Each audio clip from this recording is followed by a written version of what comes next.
فلا هادي له ونشهد أن سيدنا ونبينا ومولانا محمدا عبده ورسوله أما بعد فقد قال الله تبارك وتعالى في شأن حبيبه إن الله وملائكته يصلون على النبي يا أيها الذين آمنوا صلوا عليه وسلموا تسليما எல்லாரும் மூணு தடவை சத்தம் போட்டு ஸலவாத் اللهم صل على سيدنا محمد وعلى آل سيدنا محمد وبارك وسلم عليه اللهم صل على سيدنا محمد وعلى آل سيدنا محمد وبارك وسلم عليه اللهم صل على سيدنا محمد وعلى آل سيدنا محمد وبارك وسلم عليه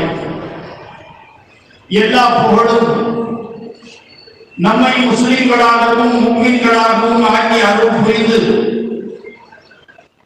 இந்த புனிதமிக்க குஃபாத்தே ஷரியத் என்று சொல்லக்கூடிய ஷரியத்தை பாதுகாக்கக்கூடிய இந்த பாதுகாவலர்களை உருவாக்கி இவர்கள் சனது பெறக்கூடிய இந்த விழாவில் கலந்து கொள்ள வேண்டும் என்ற நாட்டங்களை போட்டு நம்மோடு இருந்து நம்மை அழைத்து வந்து நம்மோடு அமர்ந்து நம்மை கேட்கவும் பேசவும் செய்து கொண்டிருக்கக்கூடிய அல்லாஹ் ஒருவனுக்கு எல்லா புகழும்.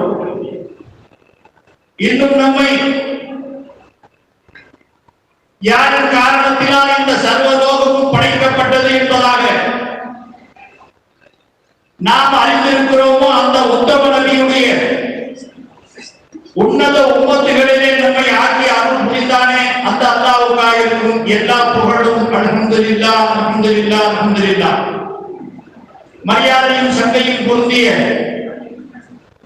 இந்த பட்டமளிப்பு ஜாமியா இலாஹியா அரபிக் கல்லூரியின் பட்டமளிப்பு விழாவிற்கு சிறப்பு விருந்தினராக அழைத்து வரப்பட்டிருக்கக்கூடிய நம்முடைய ஜமாத் உலமாவுடைய தலைவர் ஹஜ்ரத் அவர்களே, இன்னும் இந்த மதரசாவில் அரும்பாடுபட்டு தன்னுடைய சுயநலங்களை தன்னுடைய உடல் நலங்களை கூட பாராமல் இரவு பகலென்று அயராது உழைத்து இத்தனை ஆலிம்கள் உருவாவதற்கு காரணமாக இருந்து இந்த மதரசாவை கட்டி காத்த நிர்வாக பெருமக்களே, இன்னும் இந்த மதரசாவிற்காக வேண்டி பண உதவிகள் தனக்கு தேவைகள் இருந்தும் கூட இந்த மதரசாவுடைய தேவைகளுக்காக வேண்டி மனம் வந்து இந்த மதரசாவிற்கு பொருளாதாரங்களை அளித்து இந்த மதரசா இந்த அளவிற்கு உயர்வதற்கு காரணமாக இருந்த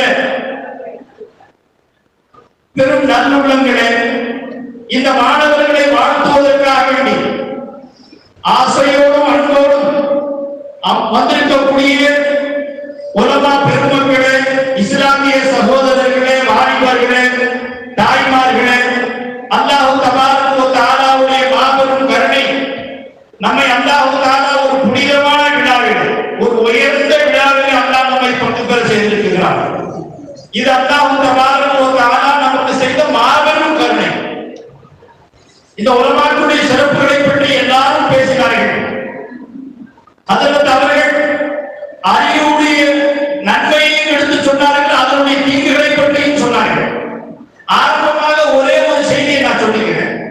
என்னுடைய ஷைக் நாயகம், என்னுடைய உஸ்தாதாகிகளுடைய ஷைக் நாயகம் அவர்கள் நாங்கள் மதரசாவில் ஓதி சனது பட்டு வந்த பிறகு எங்களை பார்த்து சொன்னாங்க, பாபா இனிமேல் தான் நீங்க ரொம்ப அல்லாஹ்வுக்கு பயப்படணும். ஏன்னு கேட்டேன். என்ன காரணம்?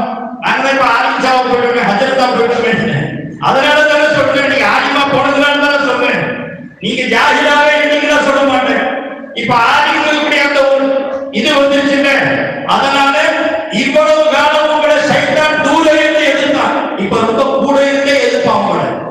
ஏன்? சைத்தான் யாரு? ஆலிமுல் மலக்குமார்களுக்கு உஸ்தாதாக இருந்தவன். அவன் நினைச்ச நேரத்தில் சொல்வதற்குள்ள சாதாரணமா போயிட்டு வரக்கூடியவன் சைத்தான். அந்த அளவுக்கு ஒரு தகுதி வாய்ந்தவன், அப்படி ஒரு அந்தஸ்தை பெற்றிருந்தான். ஆனால் அவன் கடைசி ஹஜ்ரத் ஆதம் அலைஹிஸ்ஸலாத்து வஸ்ஸலாம் அவர்களை படைத்து அவர்களுடைய சரீரத்திலே ரூஹ் ஊதப்பட்டவுடன் அல்லாஹ் தஆலா மலக்குகளுக்கு உத்தரவு செய்தான், ஆதமுக்கு சஜ்தா செய்யுங்கள் என்பதாக அல்லாஹ் உத்தரவு செய்தார். எல்லா மலக்குகளும் சஜ்தா செய்தார்கள். இல்லா இப்லீஸ், ஷைத்தான் மட்டும் சஜ்தா செய்யல, அவன் முடியல. அப்ப அல்லாஹ் திருப்பி கேட்டான், உனக்கு என்ன கேடு வந்துச்சு? எல்லாரும் சஜ்தா செய்தார்கள், என்ற உத்தரவு கட்டுப்பட்டு உனக்கு என்னுடைய உத்தரவு அமல் செய்யாது, அமல் செய்ய விடாமல் தடுத்தது எது என்பதாக அல்லாஹ் கேட்டான். அதை கேட்ட ஷைத்தான் சொன்னான், நான்.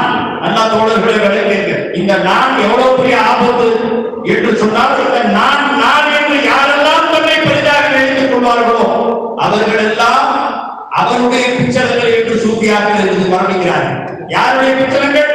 இந்த நான் ஆரம்பமாக அல்லாஹ்வுடைய சமூகத்தில் நான் நெருப்பால் படைக்கப்பட்டவன், ஆதம் மண்ணால் படைக்கப்பட்டவன் என்று மனதை பேசியவன் ஷைத்தான் என்பதாக எழுந்து சொல்லப்படுகிறது. அது மட்டுமல்ல, ஆனால் அதனால் இன்று யாரெல்லாம் நான் நான் என்று ஏன் என்று சொல்லுகிறேன் என்று சொன்னால், நான் என்று சொல்வதற்கு நம்மள ஒண்ணுமே கிடையாது. எதுவுமே நான் என்னது என்று சொல்வதற்கு ஒன்றுமே கிடையாது. ஆனாலும் தோழர்களே, அறியாமையின் காரணத்தினால, விளங்காமையின் காரணத்தினால் எல்லாத்தையும் நான் என்றும் சொல்லுகிறோம், என்னது என்றும் சொல்லுகிறோம். உள்ளாவுப்படி நானும் இல்லை, என்னதும் இல்லை, நானும் இல்லை, என்னதும் இல்லை, எல்லாம் அவனது. அது யார்? அல்லாஹ்வுடைய. நீ, உன் மனைவி, மக்கள், உன் சொத்து சுகம் எல்லாம் அல்லாஹ்வுடைய உடைமை, அல்லாஹ்வுடைய அல்லாஹ்வுடைய சொத்து, அல்லாஹ்வுக்கு சொந்தமான உடைமைகள். ஆனால் நம்மிடத்தில் அது தற்காலிகமாக அல்லாஹ் தஆலா நம்முடைய நலனுக்காக வேண்டி, நம்முடைய ஹாஜத்ரவா தேவையை பூர்த்தி செய்யக்கூடியவராக இருப்பதன் காரணத்தினால் அல்லாஹ் அதை நம்ம புலகத்துக்கு அனுமதித்தான். நான் என்று சொல்லிக்க, என்னது என்று சொல்லிக்க என்று புலங்குவதற்கு அனுமதி தரப்பட்டிருக்கிறதே தவிர, தோழர்களே, உண்மையில் அதை உரிமை கொண்டாடுவதற்கு அல்லாஹ் அனுமதி தரல. ஆனால் ஷைத்தான் அந்த இடத்தில் அல்லாஹ்விடத்தில் சொன்னான், நான் நெருப்பால் படைக்கப்பட்டவன், ஆதம் அலைஹிஸ்ஸலாத்து வஸ்ஸலாம் அவர்கள் மண்ணால் படைக்கப்பட்டவர்கள் என்று சொல்லி தன்னை பெருமைப்படுத்தினார். அதை சொல்லி ஷேக் நாயக் அவர்கள் சொன்னார்கள், நீ இனிமே ஆலிம்கள் சனது வாங்கியிருக்க, நீ ஆலிமா இல்லையாங்கிறது எனக்கு தெரியும். ஏன் ஷேக் நாயக் என்ன சொல்றது? நீ ஆலிமா, யார் ஆலிம்ங்கிறது அந்த ஏன் ஷேக் எனக்கு பிச்சை போட்டுருக்காங்க இந்த எழுபது யாருங்கள. நீ இப்ப ஆலிம்கள் சனதோட வந்துட்ட பாவா. ஆனா இனி ஷைத்தான் உன்னை விட மாட்டான். நீ பெயரளவில் ஆலிம், உண்மையில் உன்னுடைய ஆலிமாக உண்மையிலே அல்லாஹ் தான் ஆலிமா இருக்கிறான். நீ எப்பவுமே ஆலிம் ஆகவே முடியாது. வினாடி நேரம் கூட நான் ஆலிம் என்றது உணர்வு ஒருமையானால் அவன் நிச்சயமாக ஜாகிராகத்தான் இருக்க முடியும் என்பது நமக்கு தெரிந்த விஷயம். ஆகிய காரணத்தில் நான் சொல்லுகிறேன், இந்த உலமா பெருமக்கள், சங்கை மிகுந்த மாணவ பெண்மணிகள், இன்று சனது பெற்ற நீங்கள் அல்லாஹ்வுடைய சன்னிதானத்தில் அல்லாஹ்வுக்கு முன்னால நம்மை ஒருபோதும் ஹஜ்ரத் அவர்கள் சொன்னார்கள், எவ்வளவுதான் நீங்கள் படிக்கட்டி பறந்தாலும் படித்தாலும் சரி, இரவு நான் மஜ்லிஸ்ல பேசும்போது மதரசாவை கூட சொன்னேன், ஹஜ்ரத் நபிகள் நாயகம் ஸல்லல்லாஹு அலைஹி வஸல்லம் சொன்னார்கள், நான் இல்முல் அவ்வலீன வல் ஆகிரீன், ஆகிரீன் அவ்வலீனுடைய இல்மு நான் கொடுக்கப்பட்டேன். அவ்வலீன் என்னங்க? ஹஜ்ரத் ஆதம் அலைஹிஸ்ஸலாம் அவர்கள் தொழுது கியாமத் நாள் வரை வரக்கூடிய எல்லாருடைய இல்மையும் அல்லாஹ் நபி அவர்களுக்கு அல்லாஹ் தந்திருக்கிறான். அல்லாஹ் யோசிச்சு பாருங்க. நீ சொன்னது ஹஜ்ரத் நபிகள் நாயகம் அவர்கள், இல்முல் அவ்வலீன வல் ஆகிரீன், எல்லா இல்மும் நான் கொடுக்கப்பட்டேன். இதுக்கு மேல ஒரு இல்மு, ஒரு அறிவு தேவையே இல்லவே இல்லை. அப்படி இருந்தும் கூட ஹஜ்ரத் பெருமானாரை பார்த்து அல்லாஹ் சொல்லுகிறான், கூல் நபியே நீங்க சொல்லுங்க, ரப்பி ஜித்னி இல்மா, நபியே நீங்க சொல்லுங்கள், அவ்வலீன் ஆகிரீனுடைய இல்மு கொடுக்கப்பட்டவர்கள் முஹம்மது ரசூலுல்லாஹ். இருந்தாலும் அல்லாஹ் சொல்லுகிறான், நபியே நீங்கள் சொல்லுங்கள், ரப்பி ஜித்னி இல்மா, என்னுடைய இல்மை நீ அதிகப்படுத்தி என்பதாக, நபியே நீங்கள் கேளுங்கள் என்பதாக அல்லாஹ் நபியை பார்த்து சொல்லுகிறான் என்று சொன்னால், தோழர்கள் நாம் சற்று சிந்திக்க கடமைப்பட்டிருக்கிறோம். ஆரம்பம் முதல் இறுதி வரை வரக்கூடிய எல்லா இல்மும் கொடுக்கப்பட்ட நபி அவர்கள் இதற்கு மேலே எந்த இல்மை கேட்க சொல்லி அல்லாஹ் சொல்றான் என்பதாக சூஃபியாக்கள் சொல்லும் பொழுது, ரப்பி ஜித்னி அவர்கள் செய்யக்கூடியது வியாக்கியானம் என்ன? யா அல்லாஹ், என்ன இல்மு ஞானங்கள் என்னிலே நீ தந்தாயோ அந்த இல்மை என்னிலே நிலைபெற செய்வதாக, பொருள் என்பதாக அவர்கள் செய்கிறாய் என்று சொன்னார்கள். தங்களுக்கு ஏன் இதை நான் நினைவுபடுத்துகிறேன் என்று சொன்னால், மதரசாவுடைய தேவையை விட்டு வெளியே வந்துவிட்டோம், நிர்வாகிகளுடைய தேவையை விட்டு வெளியே வந்துவிட்டோம், படித்து விட்டோம் என்ற அந்த எண்ணத்திலே நாம் முற்றிலுமாக யாருடைய தேவையும் இல்லை என்று எண்ணிட வேண்டாம். ஆனால் உள்ளத்துல கொடுத்த அந்த இல்மு நம்முடைய உள்ளத்தில் நிலைக்க வேண்டும் என்று சொன்னால் அல்லாஹ் ஒருவனால் தான் அந்த இல்மை நிலைபெற செய்ய முடியும். தோழர்களே, நாம் கற்ற இல்மு, அந்த இல்முடைய சிறப்பு உயர்வுகளை பற்றி என்னுடைய செய்தி நாயகம் சொல்வார்கள். சில மக்கள் இருக்கிறார்கள், ஏழை மக்கள், அவர்களுக்கு காசு பணம் இல்லாதவர்கள், ஏழை மக்களாக இருப்பார்கள். அவர்களுக்கு பேங்க் வாசலே தெரியாது, பேங்குக்கே போயிருக்க மாட்டாங்க. அவர்கிட்ட இருக்கிற காசை வெளியே வைப்பாங்க. ஒன்று டிராயர்ல உள்ள பாக்கெட் டிராயர்ல வச்சிருப்போம், அல்லது வீட்டுல போய் பாத்தீங்கன்னா கூரையில கீத்து ஓட வீடுக்கு பதிலா அது ஓட வீடுல கீத்து நவுத்திக்கிட்டு அங்கே வச்சிருப்போம். ஏன்னா நான் ஒரு முறை வயல்ல வேலை செய்வது, அவர் வீட்டுக்கு ஒரு தடவை நான் எல்லாருக்கும் அவர் கூப்பிடுறதுக்காண்டி போயிருந்தேன். போற இடத்துல அவர் முதலாளி வர்றாங்க அப்படின்னு உள்ள போய் பணம் எடுத்துட்டு வர்றாரு. விரலில் பணம் தந்தது சத்தம், பெரிய சத்தம். பணம் எடுத்து வர்ற ஏதோ உள்ள போய் நாக்கரை தொகுதி எடுத்துட்டு வருவார். எனக்கு நாக்கரை பாக்குறாங்க, அவர் நாக்கர்ல இருந்து கொண்டு வருவாருன்னு நான் நினைச்சுக்கிட்டு இருக்கேன். அவர் உள்ள போய் அந்த கீத்தை நவத்திக்கிட்டு அதுலேயே ஒரு கட்டு பணத்தை எடுத்து கொடுக்குறாரு. நல்லா யோசிக்க தோழர்களே, இத சொல்லி சேர்த்து நாயகன் சொன்னாங்க, ஓ கையில இருக்கக்கூடிய அந்த பணம் பிற ஏழை மக்களுடைய கோபுரத்திலும் அவர்களுடைய கீட்டு குடிசையிலும் சொல்லி வச்சிருக்காங்க. ஆனா நீ அந்த பணத்தை, நீ எந்த பணத்தை நாக்கர்ல சேர்த்து வைக்கிறியோ, எந்த பணத்தை பேங்க்ல சேர்த்து வைக்கிறியோ, அதை அவர்கள் கோபுரத்தில் சொல்லி வைக்கிறாங்க. ஆனால் விளங்கிக்க, முகமது உலமாக்களுடைய நெஞ்சத்தில் இருக்கக்கூடிய அந்த ஐந்து இருக்கு, இது முகமது ரசூலுல்லாஹ்வுடைய நெஞ்சில் இருந்த இல்மு. அதனால் காசு பணங்களை எல்லாம் மதிக்கவில்லை தோழர்களே, மாறாக உங்களுடைய உள்ளத்தில் இருக்கக்கூடிய இல்மு யாருங்களை எல்லாம் மதிக்கிறார். நபி அவர்கள் சொன்னார்கள், யார் ஒருவன் என்னை ஆலிம்களை கண்ணியப்படுத்தினானோ அவன் என்னை கண்ணியப்படுத்தினான் என்பதாக சொல்கிறார்கள். அது மட்டுமல்ல, மற்றொரு ரிவாயத்தில் பெருமானார், யார் ஒரு ஆலிமை சங்கைப்படுத்தினானோ அவன் அல்லாஹ்வையே சங்கைப்படுத்தினான் என்பதாக சொன்னார்கள். தொடர்களே, ஆலிம்களை ஏன் சங்கைப்படுத்தினது? நம்மள மாதிரி தான் இருக்காங்க, அவங்களும் எல்லாம் நம்மள மாதிரி தான் நடவடிக்கை எல்லாமே இருக்கிறாங்க. ஏன் சங்கைப்படுத்துறது? இல்லை, அவர்களுடைய உள்ளத்தில் முஹம்மது ரசூலுல்லாஹ் கொண்டு வந்த அந்த ஞானம் அவருடைய உள்ளத்தில் பதியப்பட்டிருக்கு. குர்ஆன் இருக்கு பாத்தீங்களா, திருமறை குர்ஆன் எதுல எழுதிருக்காங்க? பேப்பர்ல தான் எழுதப்பட்டது, பேப்பர்ல தான் அச்சிடப்பட்டிருக்கு. இப்ப குர்ஆனுடைய எழுத்தே இல்லாத ஒரு புக்கை கொண்டு ஒரு மனுஷன் கையில கொடுத்தான், குர்ஆன் புத்தகத்துல இருக்கு, விளக்கிங்களா? அதை வாங்கும் போது போய் எழுதி கொஞ்சம் இருக்க பாப்பா, பார்த்தா குர்ஆன் மாதிரி போய் உது செஞ்சு வாங்குவோம் இல்ல, என்ன செய்வோம்? வாங்கிடுவோம். ஏன்? உள்ள ஒண்ணுமே இல்லை, விளக்கிங்களா? அதே குர்ஆனில திருமறை திருக்கலாம் என்று சொல்லக்கூடிய அல்லாஹ் தஆலாவுடைய அந்த கலாம் பதியப்பட்டிருக்குமே, ஆனால் பொது இல்லாமல் அந்த குர்ஆனை தொடக்கூடாது என்பது மார்க்கம் சொல்லுது. அல்லாஹ் ரசூல் சொல்லி காட்டார். அந்த அடிப்படையில் அந்த கலாமுல்லா அந்த குர்ஆனில் இருப்பதுதான் எப்படி பொது இல்லாமல் அந்த குர்ஆனை தொட மாட்டேயோ அதை சொல்லி ஷேக் நாயகம் சொன்னாங்க. நானும் ஹாஃபிஸ்கள் ஆலிம்கள் வந்தா உருது இல்லாம முசாஃபா செய்யறதில்லை என்றார். அதே குர்ஆன்ல குர்ஆன் ஒரு பேப்பர், அது ஒரு 7 பல பேப்பர்களை ஒன்றிணைந்த ஒரு கிதாப், அதுக்கு பேரு கிதாபுல்லா. அதுக்கு பேர் என்னன்னா கிதாபுல்லா என்றால் அதுக்கு பேர் கிதாபுல்லா என்ற அந்த கிதாபுல்லாவில் அல்லாஹ் தஆலாவுடைய கலாம் பதியப்பட்டதின் காரணத்தினால் அதை பொது இல்லாமல் தொடவில்லை என்று சொன்னார். ஆனால் ஹாஃபிஸ்களுடைய ஆலிம்களுடைய உள்ளத்தில் இருக்கக்கூடிய அந்த கலாமுல்லா அது அமைதியாக, அது செயலற்று கிடக்காது, அது செயல்படக்கூடியதாக ஒரு உள்ளத்தில் இருக்கக்கூடிய அந்த ஆலிம்களை பொது இல்லாமல் எப்படி நான் தொடுவேன் என்று ஷேக்னாய் ஒரு தடவை ஒரு ஹாஃபிஸ் வந்திருக்கும் பொழுது ஓடி போய் ஒது செஞ்சு முசாஃபா செஞ்சாங்க. நான் கண் கூட பார்த்தேன். நான் எதுக்கு சொல்ல வரேன்? ஆலிம் உலமாக்களுடைய மரியாதை, கண்ணியம், ஆலிம் உலமாக்களுடைய பெருமை எந்த அளவுக்கு ஆலிம்கள் அல்லாஹ் மதிக்கிறார்கள். மாணவர்கள், துறவார்கள், மஸ்ஜிதுகள், மதரசாக்களில் ஓதக்கூடிய மாணவர்கள் தெருவுல நடந்து வாக்கிங்கு போனா, நாமளும் தாங்க வாக்கிங்கு போறோம், நாமளும் தான் தெருவுல நடக்கிறோம், விளங்குச்சுங்களா? நாம நடக்கும் போது அது வேற. ஆனா ஒரு தாலிபுல் இல்மை தேடக்கூடிய ஒரு மாணவன் தெருவுல நடந்து வந்தால் ஜிப்ராயில் அலைஹிஸ்ஸலாத்து வஸலாம் அவர்கள் தன்னுடைய இறக்கையை விரித்து விடுகிறார்கள். அதுல தான் அந்த தாலிபுல் நடக்கிறான் என்பதை உலமாக்கள் நமக்கு ஹதீஸ்கள் வாயிலாக அறியப்படுகிறோம். ஆகையினால் தோழர்களே, சங்கைமிகு உலமா பெருமக்கள், இந்த ஞானங்களை பெற்ற இவர்கள் எல்லாரும் பேசும்போது பேசிக்கிட்டே வந்தாங்க.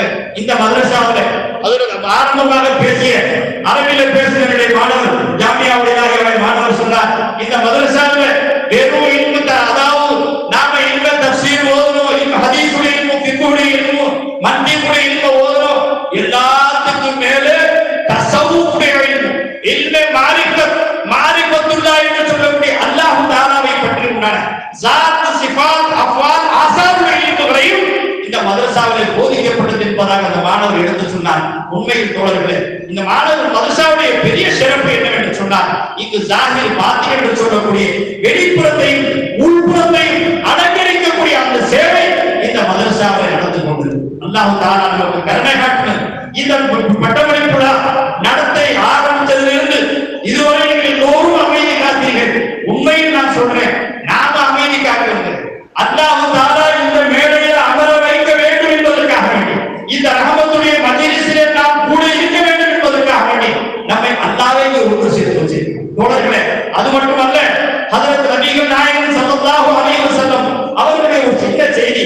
ஏண்டா இந்த பட்டமளிப்பு விழாவில் 3 நிகழ்வுகள் போட்டுருக்காங்க. ஒன்று பட்டமளிப்பு விழா, ஒன்று முஹம்மது ரசூலுல்லாஹி அவருடைய சிறப்பு, இன்னொரு கௌசுல் ஆலம் முஹ்யிதீன் அப்துல் காதர் ஜிலானி ரலியல்லாஹு தஆலா அவர்களுடைய இந்த 3 விழாவும் சேர்த்து தான் இந்த விழா நடத்தப்பட்டது. அதனால ஒரே செய்தி தங்கள் நான் சொல்லுகிறேன். ஹஜ்ரத் கருணை நபி இருநூறு பெருமானார் அவர்கள் ஒரு தடவை துஆ செய்கிறார்கள். என்ன துஆ செய்கிறார்கள்? அல்லாஹும்ம ஃபிர் லி உம்மத்தி, அல்லாஹும்ம ஃபிர் லி உம்மத்தி, யா அல்லாஹ் என்னுடைய உம்மத்தை மன்னித்து விடு, என்னுடைய உம்மத்தை மன்னித்து விடு என்று 2 முறை சொன்னார்கள். பெருமானாருடைய வழக்கம் பொதுவாக 3 தடவை சொல்வது வழக்கம். ஆனால் அன்று பெருமானார் அவர்கள் 2 தடவை துஆ செய்தார்கள். அல்லாஹும்ம ஃபிர் லி உம்மத்தி, அல்லாஹும்ம ஃபிர் லி உம்மத்தி, யா அல்லாஹ் என் உம்மத்தை மன்னிச்சிடு, அல்லாஹ் என் உம்மத்தை மன்னிச்சிடு என்று 2 முறை பெருமானார் அவர்கள் சொன்னார்கள். சஹாபா பெருமக்கள் கேட்டார்கள், என்னுடைய தாயும் தந்தையும் உங்களுக்கு அர்ப்பணமாகட்டும் அல்லாஹ்வுடைய ரசூலே, தாங்கள் என்றும் 3 தடவை சொல்லக்கூடிய அந்த துஆவை இந்த தடவை 2 தடவை தான் சொன்னீங்க, ஒரு தடவை சொல்லலையே, காரணம் என்னன்னு கேட்டாங்க.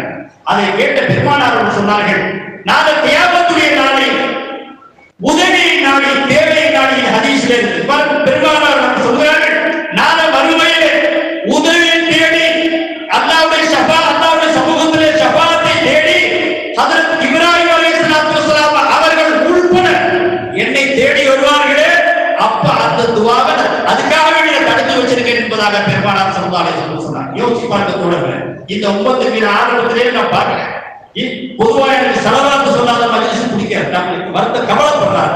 ஏன்?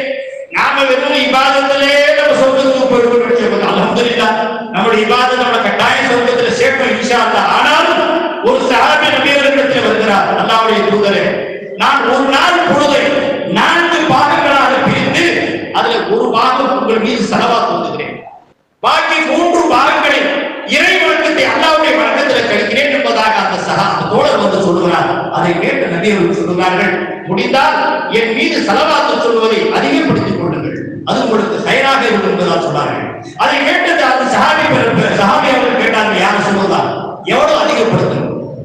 கருணை உருவான நபி அவர்கள், நீங்க இவ்வளவு அதிகப்படுத்துங்கன்னு சொல்லுங்க, ஏன் சொன்னா உத்தரவாப்படும், அதனால கேட்டால் உங்களால எவ்வளவு முடியும்னு கேட்டாங்க. அந்த சஹாபி சொன்னார், 2 மடங்கு 4 பகுதிகளாக பிரித்த அந்த பங்கை 2 மடங்கு உங்கள் மீது ஸலவாத் சொல்லுகிறேன், 2 மடங்கு அல்லாஹ்வுடைய வணக்கத்திலே கழிக்கிறேன் என்பதாக அந்த சஹாபி சொல்கிறார். அதை கேட்ட கருணை உருவான நபி அவர்கள் சொல்கிறார்கள், அல்ஹம்துலில்லாஹ், முடிந்தால் என் மீது ஸலவாத் சொல்வதை இன்னும் கொஞ்சம் அதிகப்படுத்திக் கொள்ளுங்கள். தோழர்களை யோசித்து பாருங்கள், ஸலவாத்னா என்னன்னு தெரியல. நான் இந்த ஸலவாத் ஓதும்போது ரொம்ப பொருளை வாயை முகத்தை கவனிச்சேன். என் பயானே அதுல நான் எழுதிட்டு நான் பார்த்து வந்ததுலாம் வேற, இங்க என் பயானே வேற மாதிரியா தான் போச்சு. ஸலவாத்ல எவ்வளவு அலட்சியம் காட்டணும். அந்த சஹாபி நபி அவர்கள் கேட்டார், யா ரசூலுல்லாஹ் எவ்வளவு அதிகப்படுத்தி, இப்படி நல்லா நான் யோசிச்சு பார்க்கிறேன். முதல் 1 பங்கு நபி அவர்கள் மீது ஸலவாத் ஓதி 3 பங்கு அல்லாஹ்வுடைய வணக்கத்துல கிடைச்சாங்க, பரவாயில்லை, நியாயம் ஒத்துக்கலாம், கலக்கலாம். ஆனா மறுபடியும் நபி சொல்றாங்க, முடிஞ்சா இவன் மேல ஸலவாத் ஓதி அதிகப்படுத்துங்க. அதனால இப்ப எது குறையும்? இறை வணக்கங்கள் குறையும். நினைக்கலாம், ஸலவாத் இறை வணக்கம் இல்லையா? அதுவும் இறை வணக்கம். நீ நேரா பள்ளிவாசல்ல சொல்றது முஹம்மது ரசூலுல்லாஹோட சேர்த்து போங்கறாங்க பெருமா, என்ன சேர்த்து கொண்டு போட, நீ தனியா போய் தத்தளிப்ப, என்னோட சேர்த்து வா, நான் கூட்டி போறேன்டா. சொல்லுங்க. அப்ப பெருமானார் சஹாபி கேட்டார், யார சொல்ல 2 பங்கு உங்களை ஸலவாத் ஓதுறேன், இல்ல முடிஞ்சா சேர்த்துக்க. அப்ப பெருமானார் யார சொல்ல எவ்வளவு சேர்த்து, உன்னால எவ்வளவு முடியும்னு கேட்கிறாங்க நபியர்கள். யார சொல்ல 3 மடங்கு உங்களை ஸலவாத் ஓதுறேன். இப்ப எது குறைஞ்சு போயிடுச்சு? அல்லாஹ்வுக்கு செய்யக்கூடிய வணக்கம் குறைஞ்சிருச்சு, பெருமானார் மீது ஸலவாத் ஓதுவது அதிகமா போயிடுச்சு. அப்ப கூட பெருமானார் சொன்னாங்க அல்ஹம்துலில்லாஹ், அது உங்களுக்கு சால சிறந்தது சொல்லிவிட்டு மறுபடியும் பெருமானார் அவர்கள் சொன்னார்கள், முடிந்தால் என் மீது இன்னும் ஸலவாத்தை அதிகப்படுத்துங்கள். இப்ப இருக்கிறது ஒரு பங்கு தான் பாக்கி. எல்லாம் யோசிச்சு பாருங்க. நபியை சுயநலம் என்று சொன்னால் சொன்ன மாத்திரத்தில் ஈமான் மாத்திரம் பார்க்கணும். நபி அவர்கள் உடனே அந்த சஹாபி கேட்கிறார், யார சொல்லலாம் எவ்வளவு அதிகப்படுத்தணும், எவ்வளவு முடியும், முழு நேரம் என் வாழ்நாள் கூட உங்க மேல ஸலவாத்து உதவி வாழ்க்கையை கிடைச்சிருந்தார், அதுதான் உங்களுக்கு சிறந்ததுக்காக பெருமானார்.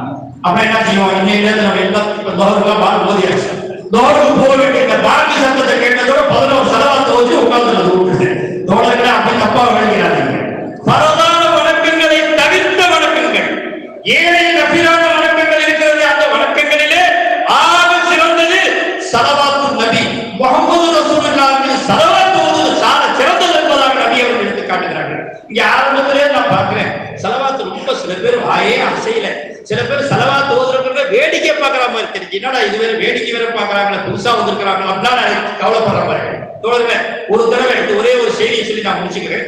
ஹஜ்ரத் மூசா அலைஹிஸ்ஸலாத்து வஸலாம் அவர்கள் ஸலவாத்துடைய சிறப்புனால என்ன அந்தஸ்து கிடைக்குது, என்ன பதவி கிடைக்குது. மூசா அலைஹிஸ்ஸலாத்துடைய அவர்களை பார்த்து அல்லாஹ் ஒருத்தர் சொன்னா, மூசாவே, இந்த காட்டுல ஒரு மனிதன் மரணித்து 2 கைகளும் கால்களும் கட்டப்பட்ட நிலையில இந்த காட்டுல கிடக்கிறான்.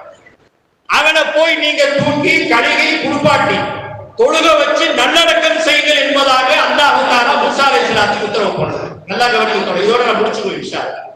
ஹஜ்ரத் மூசா அலைஹிஸ்ஸலாம் போனாங்க, அந்த ஊரை தேடி போனாங்க, அந்த காட்டுக்கு போனாங்க. அல்லாஹ் சொன்ன அடையாளத்துல ஒரு மனிதர் கையும் காலும் கட்டப்பட்ட நிலையில இருந்தார். நபி வந்தாங்க இல்லைங்களா, அதனால கூட அந்த ஊர் மக்களும் சேர்ந்து வந்தாங்க. அங்கே வந்து சொன்னாங்க, அல்லாஹ் இவரை வந்து என்னுடைய நேசர் என்று அல்லாஹ் சொல்லியிருக்கான்.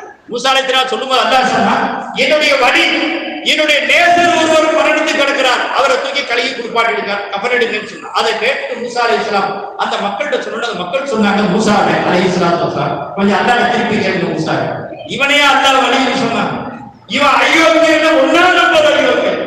உலகத்தில் இவன் பாவம் என்ற எந்த ஒரு பாவத்தை விட்டு வைக்கவில்லை, ஒவ்வொரு பாவத்தையும் தேடி தேடி பெருக்கி பெருக்கி செஞ்ச அயோக்கியன். அதனாலதான் இவன் நல்லவர்களுடைய கபரஸ்தான் அடக்கக்கூடாதுன்னு சொல்லி இவனுடைய கைகளையும் காலையும் கட்டி நாங்கள் தான் எடுத்து கொண்டு காட்டில் போட்டோம், நாய் நரி திட்டு போட்டோம்னு சொல்லி அந்த மக்கள் சொன்னார்கள். அதை கேட்டதோடு மூசா அலைஹிஸ்ஸலாம் கொஞ்ச நேரம் அமைதியை அல்லாஹ் கிட்ட கேட்டாங்க, யார் உன்னுடைய அடியார்களுடைய நற்சாட்டுக்கு கொண்ட ஒரு மரியாதை இருக்கு, ஆனா இந்த மக்கள் நீ அவரை வழி என்று சொல்ற, ஆனா இந்த மக்கள் அவரை அயோக்கியன் என்று சொல்றாங்க என்று சொன்ன உடனே அல்லாஹ் சொன்னா, மூசாவே அவர்கள் சொல்லுவதும் உண்மைதான், இப்ப நான் சொல்றேன் என்னுடைய நேசன் என்று அதுவும் உண்மைதான். அப்ப மூசா அலைஹிஸ்ஸலாம் கேட்டாங்க, இந்த மக்கள் அதனால முந்தி தூக்கி அவர் தூக்கி கழுகி குளிப்பாட்டி நல்லடக்கம் செய்யுங்க, தூக்கி கழுகி குளிப்பாட்டி தொழுவ வச்சு நல்லடக்கம் செய்யுங்க. மக்கள் விட மாட்டேங்கிறாங்க. இவ்வளவு பெரிய அயோக்கிய வழியா போறதுக்கு என்ன அமல் செஞ்சாங்க, அதை சொன்னா நாங்களும் வழியா போடுவோம்ல, அவருக்கு அந்த ஆசை. கழுதிங்களா மூசா அலைஹிஸ்ஸலாத்து மறுபடியும் அந்த மக்கள் கேட்டார்கள். மறுபடியும் மூசா அலைஹிஸ்ஸலாம் அல்லாஹ்ட்ட கேட்டாங்க, யாரா அந்த மக்கள், நாங்களும் வழியா உங்களுடைய நேசனா போயிருக்கு, ஆசையா இருக்கு, என்ன அமல் செஞ்சா அதை சொல்லேன்னு சொல்லி கேட்கிறாங்க. அதை கேட்டு அல்லாஹ் சொன்னா, மூசாவே இவன் பாவம் வந்து எவ்வளவு இருக்க, ஒவ்வொரு பாவத்தையும் பிறக்கி பிறக்கி தேடி தேடி செஞ்சு வந்தா அவன் உண்மைதான். ஆனால் அவனுக்கு மரணம் நெருங்கி விட்டது, அந்த பயம் வந்துருச்சு உள்ளத்துல. இப்ப இவ்வளவு பாவம் செய்த நிலையில நாம் மரணித்து விடுவோமே, நாளைக்கு அல்லாஹ்வுடைய முகத்துல எந்த முகத்தை கொண்டு முடிப்போம் என்ற பயம் வந்தது காரணத்தினால் உங்களுக்கு எழுதப்பட்டு பாத்தீங்கன்னா தௌராத்துங்கிற வேதம், அந்த வேதத்தை எடுத்து பயத்துல ஓதுறோம். நாமளும் சமயத்துல எடுத்து நம்ம வீட்டுல ஏண்டா ஒரு ஹஜ்ஜுக்கு வீட்டுக்கு பாத்தியா வரும். இடையில ஒரு செய்தி இது சொல்லிக்கிறேன், ஏன்னா நாம எவ்வளவு குரானை மதிக்கிறோம்னு சொல்றது. ஓத போயிருக்கிறாங்க, ஹஜ்ஜுக்கு போய் எல்லாம் உட்கார்ந்துட்டாங்க. பாபா யாசின் கிதாப் எழுதுவாங்க. அவர் வீட்டுக்காரர் கேட்டார், ரொம்ப வயசான மனுஷன், அது எதுல இருக்குன்னு கேட்டார். யாசின் கிதாப் எதுல இருக்குன்னு குரான்ல எடுத்துட்டு குரானை எடுத்துருவாங்க. அவர் அங்கே உள்ள போய் அவர் வீட்டுல கேட்கிறாரு, நம்ம வீட்டுல குரானமா இருக்கு அப்படின்னு ஒரு கேள்வி கேட்கிறார். அவங்க அந்த உங்க அத்தா இறந்து போகும்போது ஒரு ஹதீஸ் ஓதுனார்ல, அந்த குரான் பரணையில எடுத்து செஞ்சார். யோசிச்சு பாருங்க, குரான் இது குரான் 3 இஸ்ரு குரான், நாளை கியாமத்துல உங்களுக்கு ஷஃபாத் செய்யக்கூடியது அந்த குரான். இந்த குரானை எவ்வளவு மதிக்கிறோம் நாளத்தோட இருக்கு. ஆக அல்லாஹ் சொன்னா, அந்த மாதிரி அந்த மனிதன் மரண பயம் வந்ததன் காரணத்தினால் அந்த தௌராத்தை எடுத்து ஓதுனான். அந்த தௌராத்துல கடைசியாக வரக்கூடிய இறுதி தூதர் ரஹ்மத்துல் ஆலமீன் முஹம்மது ரசூலுல்லாஹ்வுடைய திருநாமம் அதிலே வந்துச்சு. யாருடைய பேர் வந்துச்சு? இப்ப யாருடைய காலம்? மூசா அலைஹிஸ்ஸலாமுடைய காலம். முஹம்மது ரசூலுல்லாஹ் மனித உருவிலே வரல. முஹம்மது ரசூலுல்லாஹ் எப்ப பிறந்தாங்க, அல்லாஹ் முஹம்மது ரசூலுல்லாஹ் எப்ப கொண்டு வந்தா அது தனி சப்ஜெக்ட். விளங்குங்களா? இந்த உலகத்துல முதலாக படைக்கப்பட்டது நூரே முஹம்மது, பெருமானாருடைய நூறு தான் படைக்கப்பட்டது. எல்லா நபிமார்களும் மனிதர்களாக வந்து நபியாக வந்தார்கள்.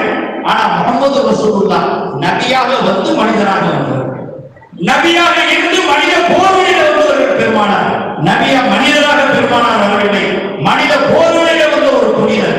ஆக தோழர்கள், மூசா அலைஹிஸ்ஸலாத்து உம்மத்துக்கு அல்லாஹ் சொல்றான், மூசாவே இந்த மரணம் வந்து தௌராத்திற்கு ஓதும் பொழுது என் இறுதி தூதருடைய பெயர், அவருடைய பெயர் அதுல அஹமத் என்று அதுல பதியப்பட்டிருந்துச்சு. அதை பார்த்து உடனே அவன் தன்னோட தன்னையும் அறியாமல் என்னுடைய நபியின் மீது ஒரே ஒரு தடவை ஸலவாத் சொன்னான் மூசாவே. அது எனக்கு பிடிச்சி போச்சு. என் நபியின் மீது ஸலவாத் சொன்னதை வச்சு அவருடைய மொத்த பாவத்தை மன்னித்து அவரை என்னுடைய நேசனாக ஆக்கிக் கொண்டேன் என்பதாக மூசா அலைஹிஸ்ஸலாத்து வஸலாம் அவர்களுக்கு அல்லாஹ் பதிலளித்தான் என்று சொன்னார். தோழர்களே, நாமெல்லாம் இப்ப ஸலவாத்துடைய விஷயத்துல பெருமானாருடைய அவங்களுடைய விஷயத்துல எப்படி இருக்கிறோம்? பெருமானாரை பத்தி பேசினா இந்த மாதிரி பொதுவா சிறப்பு சொற்பொழிவாளர் அப்படின்னாலே அவருக்கு நேரம் இருக்காதுன்னு அர்த்தம். அது கொடுத்துட்டு அதுக்கப்புறம் எப்படான்னு பார்க்கறதுக்கு சிறப்பு சொற்பொழிவாளர் வலிக்கிறார்.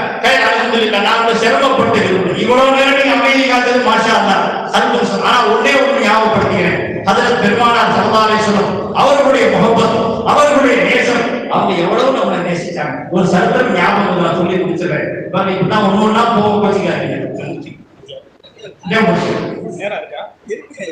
நான் செய்தி கேட்ட பெருமானாரை பத்தி ஒன்று ரெண்டு பேசினா என்னங்க வாழ்நாள் புற 1000 கவிஞர்கள் பிறந்தாலும் அவர் புகழ் பாடப்பட்டீங்க. 1000 கவிஞர்கள், கோடான கோடி கவிஞர்கள், இதெல்லாம் சூஃபியாக்கள் என்று சொல்லக்கூடிய இறை ஞானிகள் ஒரே வாழ்க்கையை முடிச்சுட்டு போட்டாங்க. யார சொல்லலாம், உங்களுடைய உலக உயர்வு எங்களால புகழ முடியாது. நீங்க யாருக்கும் அந்தஸ்து என்ன தெரியும்? அதனால ஒரே ஒரு புகழ் என்ன, பாதத் ஹுதா தூஹி குஜரத் ஹிசாப் முக்தஸர். அல்லாஹ்வுக்கு அடுத்து ஒரு அந்தஸ்து இருக்குன்னா அது நீங்க தான். யார சொல்ல முடியும்? விளங்குகிறா? அல்லாஹ்வுக்கு அடுத்து அல்லாஹ் இல்ல, ரசூலுல்லாஹ் அல்லாஹ்வுடைய தூதர்கள்.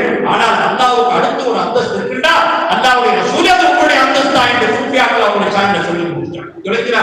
பெருமானார் அவர்கள் இந்த உம்மத்தின் மீது எவ்வளவு பேராசை கொண்ட நபி, எவ்வளவு கருணை உள்ளவர்கள் நபி அவர்கள். கடைசி தருணம் நபி அவர்கள் பிறந்து மதல குழந்தையாக பாயில கிடக்கிறார். மதல குழந்தை, சின்ன குழந்தை பெருமானார். அந்த குழந்தை எப்படி இருக்கு? 100 வந்து அந்த குழந்தை எப்படி இருக்குன்னு யோசிப்பாரு. அந்த குழந்தை பாயில கிடக்கு. அந்த குழந்தையுடைய 2 உதடும் அசையும். அப்ப பக்கத்துல போய் ஆக்கி நாம பார்த்தாங்க, இது என்ன 2 உதடும் அசையுது? பச்சை குழந்தை அது என்ன பேசும் அப்படின்னு கிட்ட கொண்டு போய் காது கொடுத்து கேட்டாங்க. ரப்பி உம்மத்தி, ரப்பி உம்மத்தி, ரப்பே என் உம்மத்தை மன்னிச்சிடு, ரப்பே என் உம்மத்தை மன்னிச்சிடு. நாம நினைக்கிறோம் ரசூலுல்லாஹ் 40வது வயசுல வந்து நபியா வந்தாங்கன்னு சொல்லிட்டு உட்கார்ந்து கிடக்கிறோம், கனவு கண்டுட்டு உட்கார்ந்து கிடக்கிறோம். ஆனா பிறந்த குழந்தையா இருக்கும் போது நபிசல்லாஹு உம்மத்திலே சொல்லிட்டாங்க, அட நபியா வந்து பிறந்தாங்க உம்மத்து வருது. முந்தைய உம்மத்து எப்படி? அப்ப நபியும் பிறக்கும் பொழுது நபியா தான் பிறந்தாங்க பெருமானார் ஸல்லல்லாஹு. அதுக்கு நிறைய ஆதாரங்கள் இருக்கு சொன்னாங்க. அதே மாதிரி பெருமானார் அவர்கள் அந்த பிறக்கும் பொழுதே இந்த உம்மத்துடைய கவலையில வந்தாங்க. முஹம்மது ரசூலுல்லாஹ் கடைசி தருணம் வாழ்ந்த காலம் அவங்களுடைய சரித்திரங்களை தெரியும். ஒருத்தர் நபி ஸல்லல்லாஹு அலைஹி வஸல்லம் இமாம் ஹசன், இமாம் ஹுசைன் 2 பேர்த்தையும் கொஞ்சி குழவி சந்தோஷமா பேர குழந்தைகிட்ட சந்தோஷமாக பெருமானார் அவர்கள் பேசிக்கொண்டு மகிழ்ந்து கொண்டிருந்தார்கள். திடீரென்று பெருமானார் அவர்கள் அழ ஆரம்பித்து விட்டார்கள். அழுதுட்டாங்க பெருமானார். பாத்திமா நாயகி கேட்டாங்க, அல்லாஹ்வுடைய ரசூலே, என்ன காரணம்? உடைய அழுகைக்கு காரணம் என்ன? ஏன் திடீர்னு நீங்க அழுவீங்க? இவ்வளவு நேரம் சந்தோஷமா இருந்தீங்க, இப்ப ஏன் அழுகுறீங்க? பாத்திமா நாயகி கேட்டதுக்கு பெருமானார் சொன்னாங்க, மகளே ஜிப்ரீல் வந்தாங்க இப்ப கொஞ்சம் முந்தி வந்து சொன்னாங்க, ஒரு செய்தி ஒன்று சொன்னாங்க, அதை கேட்டு நான் அழுதேன். என்ன சொன்னாங்க? இமாம் ஹசன் விஷம் கொடுத்து ஷஹீதாக்கப்படுவார், கொல்லப்படுவார். இமாம் ஹுசைன் கருத்தறுக்கப்பட்டு ஷஹீதாக்கப்படுவார் என்ற அந்த செய்தியை சொன்னாங்க. அதை கேட்டதோட நான் அழுதுட்டேன். அப்ப தாய் பாத்திமா நாயகி ஈரப்படத்துண்டு இன்னொரு ஈரப்படத்து பாத்திமா நாயகி சொன்னார்கள், அல்லாஹ்வுடைய ரசூலே, அல்லாஹ் நபிமார்களுக்கு ஒரு அனுமதி தந்திருக்கிறான், ஒரு சான்ஸ் என்ன கொடுத்துருக்கான். அந்த நேரத்தில் நீங்க என்ன துவா கேட்டாலும் கபூல் செஞ்சிட வேண்டாம். இந்த மாதிரி எல்லா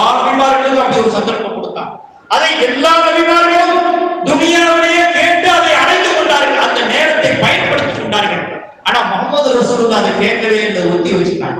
முகமது ரசூலுல்லாஹ்வுக்கு வந்த மாதிரி கஷ்டமான நேரம் எந்த நபிக்கும் வரல. சரித்திரங்களை எடுத்து படிச்சுப்பாங்க.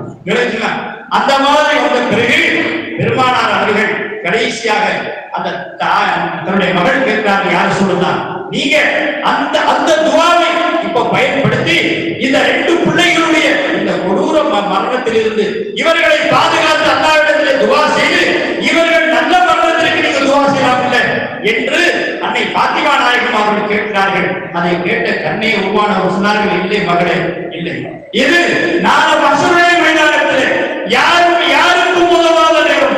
தாய் பிள்ளைக்கு உதவ முடியாது, பிள்ளை தாய்க்கு ஒரு தந்தை மகனுக்கு உதவ மாட்டான், மகன் தந்தைக்கு உதவ மாட்டான், கணவன் மனைவிக்கு, மனைவி கணவனுக்கு, யாருக்கும் உதவாத அந்த நேரத்தில் யாரசி என்று தத்தளித்துக் கொண்டிருக்கிற உம்மத்துகள் இருக்கும் பொழுது அப்ப கேட்ப இந்த துவாவை நம்முடைய சமூகத்தில் கேட்டு என் உம்மத்துகளை எல்லாம் மன்னிக்க செய்து எல்லோரையும் சொர்க்கம் அழைத்து செல்லும் என்பதாக பெருமானார்கள் சொன்னார்கள். சொன்னால் இந்த உம்மத்தை எவ்வளவு நேசிச்சாங்க யோசிப்பாங்க.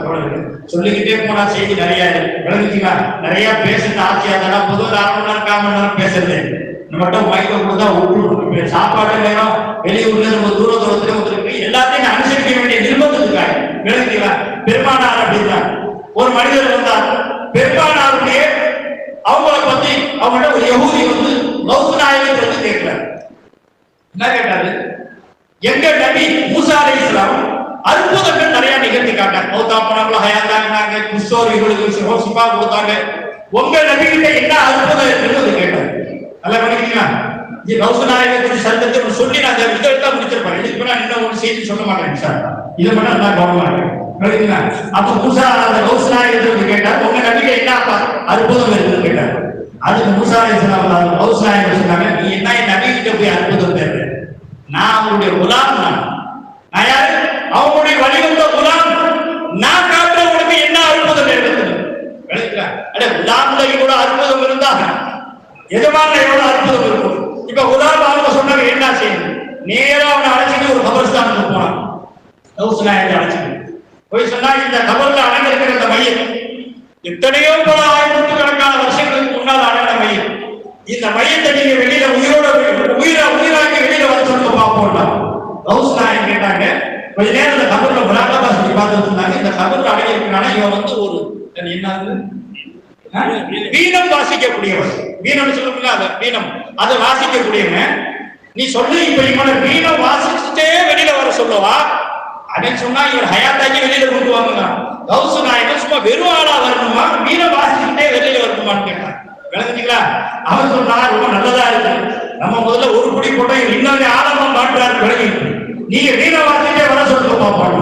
சர்க்கார் கௌஸ் நாயகம் கும்பி இது நீ இது இல்லா இல்ல அல்லா கவனிங்க, அல்லாஹ்வுடைய உத்தரவு கொண்டு எதிரின்னு சொல்லுங்க கௌஸ் நாயகம். கும்பி இது நீ ஏன் உத்தரவு கொண்டு எதிரின்ட்டாங்க கௌஸ் நாயகம். கொஞ்ச நேரத்துல கபர் ரெண்டா பொழுதுச்சு. வீண வாசிச்சுக்கிட்டே இருந்து வெளியில வந்தோம். அதை பார்த்தா கௌஸ் நாயகத்துக்கு கையை பிடிச்சி அங்கேயே கைமா சொல்லி இஸ்லாத்துல சேர்ந்துட்டான். மறுபடியும் அவன் கௌஸ் கபருக்குள்ள போயிட்டான். நான் எதுக்கு சொல்ல வந்தேன்? சரி, கும்பி இது நீ இது என்னன்னு கௌஸ் நாயகன் சொன்னாங்க. அப்ப அல்லாஹ் செய்யறவரே கௌஸ் நாயகன் செய்வாங்களா? நீ அல்லாஹ் அரசியல வச்சுட்டு கௌஸ் நாயகத்தை பகதாதுல பார்த்துட்டு விளங்கவே விளங்குது. அல்லாஹ் அரசியல உட்கார வச்சுக்கிட்டு கௌஸ் நாயகத்தை பகதாதுல பார்த்துட்டு உட்கார்ந்தா விளங்கவே விளங்காது. அல்லாஹ்வையும் கௌஸ் நாயகத்தையும் ஒரே இடத்துல பார்க்கக்கூடிய அந்த ஞானம் நம்ம உள்ளத்துல வராத வரை இந்த கும்பி இதனுடைய உத்தரவே எனக்கு தெரியாது. ஓதுமலையிலே பெருமானார் சொன்னாங்க, மழை ஆடிச்சு. அப்ப மலையை பார்த்து அல்லா நீங்க மலை நிப்பாட்டும் பெருமானார் சொல்ல, அல்ல பெருமானார் சொல்ல நீ அமைதி பெரு சொன்னாங்க. அந்த மலை அமைதியாயிடுச்சு. இப்ப அடுத்த செய்தி வர பார்த்து முடிச்சுக்கிறது. ஆக தொடர்கள் அல்லாஹ் தபாரக வ தஆலா இந்த உலமா பெருமக்களுடைய சன்னிதானம். ஏன்னா நான் மூணையும் பேசிட்டு ஆசை. ஒன்று கௌஸ் நாயகத்திலே பேர் வந்துருச்சு, முஹம்மது ரசூலுல்லாஹ் பத்தி பேசியாச்சு, உலமாக்களுடைய சங்கை எல்லாரும் பேசினாங்க. ஆக உங்களிடத்துல கடைசியாக நான் ஒரு கோரிக்கை, ஒரு யாசனை, என்ன தெரியுங்களா? சலவாத்து ஓதுறதுல சடையா உங்க வாழ்க்கையில நீங்க சலவாத்து ஓதி பாருங்க. உங்க வீட்டுல ரஹமத்தோ ரஹமத்துக்கா எப்போ பார்த்தாலும் ரஹமத் கொட்டிக்கிட்டே இருக்கு இன்ஷா அல்லாஹ். அதனால அல்லாஹ் தஆலா உங்களையும் என்னையும் உலகத்தில் வாழக்கூடிய எல்லா ஈமான் கொண்ட மக்களுக்கும் பெருமானார் மீது உண்மையாக நேசிக்கக்கூடியவர்களாக, உண்மை காதலர்களாக, பெருமானாரை அல்லாஹ்வை உண்மையாக நேசிக்கக்கூடியவர்களாக ஆக்கி அருள் புரிந்து அந்த திருநபியவர்கள் மீது அதிகமாக ஸலவாத் ஓதக்கூடியவர்களாக தஆலா உங்களையும் என்னையும் ஆக்கி அருள் புரிவானாக. வாஹிரு தஅவானா அல்ஹம்துலில்லாஹி ரப்பில் ஆலமீன். அஸ்ஸலாமு அலைக்கும் வ ரஹ்மத்துல்லாஹி வ பரகாத்துஹு.